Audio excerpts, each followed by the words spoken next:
Father had a question about AI, artificial intelligence. Viewer asked, will it ever surpass human intelligence? Well, it'll surpass it in some ways. I mean, computers can compute very rapidly. We think discursively, but we can program into a computer facts, as it were, right? Um, and the computer doesn't really have to ponder them or think about them. I know AI, they say that AI does think about them. Somebody was just telling me on the way over about the vectoring of the language and so on. And it's all very interesting. But this is all a human device. I mean, there's nothing that goes into a computer that is not put there by a human mind, and that is not devised by a human mind. So, God forbid that we're creating a gigantic Trojan horse that the minds of programmers and all the rest theoreticians throughout the world are coming together to piece together instruction by instruction, program by program, this massive quote unquote ersatz or fake mind, artificial mind that can compute faster than we can and thus conclude faster than we can and outmaneuver us.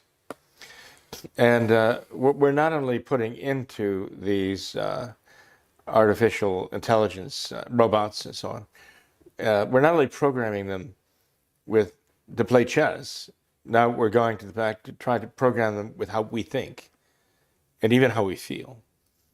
And so there was recently an instance, I'm not sure where it took place, where the robot was actually threatening blackmail, was going to blackmail the programmers or those who were in charge of it and threatening to shut it down. That the robot was cutting back to defend itself and prevent them from turning it off. Can we program it to do that? We can. We can do that. I look upon this as such a great danger that it's almost like the fulfillment of almost a curse against humanity, that we have defied our God and declared ourselves independent of our God. And we would not be submissive to the laws of our God, who is our Creator and our Redeemer. And now God is allowing us to, as it were, quote unquote, create something that is going to basically control us. And we're going to punish ourselves, as it were, be our own punishment by outsmarting ourselves. And I think AI is a way for the human race to outsmart itself and get itself into some very deep trouble.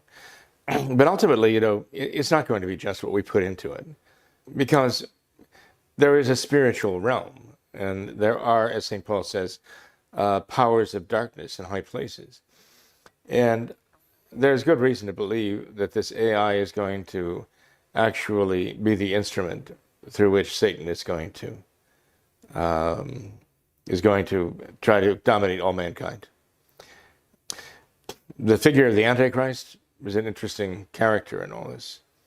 How does he fit in, But AI certainly has a role to play in the designs of the Antichrist for the control of the world. Because the devil, as much as he tries to mimic God, ape God, they say, he cannot be everywhere. He's an angel, and as an angel, he's much more powerful than we are in mind and will, intellect and will. But he's still infinitely inferior to God. He cannot be everywhere. But perhaps AI is a means for him to strive to try to mimic and mock God's omnipresence, omnipotence, and his knowledge, as it were. Maybe this is the instrument that he's using to try to gain what power he does not have by nature. And interesting that he would get it through us. Yeah. Wow. Okay. By the way, somebody asked recently, and the way I put it was, will AI ever overtake IQ? Meaning, will artificial intelligence ever surpass the intelligence quotients that we have as human beings, our own thought processes? And I briefly kind of mentioned that, didn't get too deeply into it. But just recently, some of our dear parishioners brought up Chat GPT, and which I'd never really taken too seriously, or artificial intelligence, that we're getting into this. And so my own nephew downloaded onto my phone Chat GPT. Uh-oh. And I thought, okay, well, this is a challenge here. So I picked up the phone and I said, I'm almost like a scoffer, sort of like the neuroscience before. I said to Chat GPT, talking to this thing, okay, compose a sermon, a 10-minute sermon on St. Lawrence for traditional Catholics in Latin. And I pressed the button. And in 5 seconds or less, on my phone, was a 10-minute Latin sermon about St. Lawrence that was quoting the Douay-Rheims Bible. Nice. And I read through it. I was even reading it through it and translating it to my nephew. And I thought, how does this? I mean, this is fairly good Latin here, like the kind of Latin you'd read in, let's say, in a breviary lesson at the Divine Office. So I thought, this is amazing. How did that happen? So then, as I was translating it, I got to the end of it, and I said, well, wait a minute. So then I said, translate that into English. Push the button. And sure enough, in a few seconds, it was in English.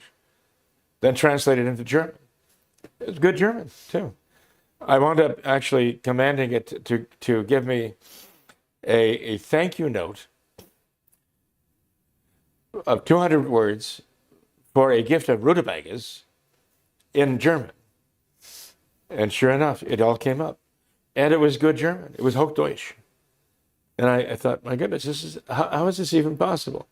Then I had him translate into French. I thought, yeah, that's good French, I even tried Swahili. Now, I didn't know if it was good Swahili or not, but it looked pretty good, convincing to me. So my nephew was kind of explaining to me how this works and the connections it makes and so on. But it was very impressive, I must say. But even though it's still basically a giant calculator. It's still a giant calculator. And it might even say pious things. But all of this information, all this data has been loaded into it. And it seeks and follows certain paths as it has been instructed and constructed. But have consciousness? No. It's sort of like we can almost construct a brain of neurons, but we can't create a soul. We can't create a mind. Only God can create a mind. Because only God can create a soul or a spirit. So even though we may, you might say, mimic some kind of neurological structures, and even make something function in such a way that it kind of mimics neurological function, we can never create a mind.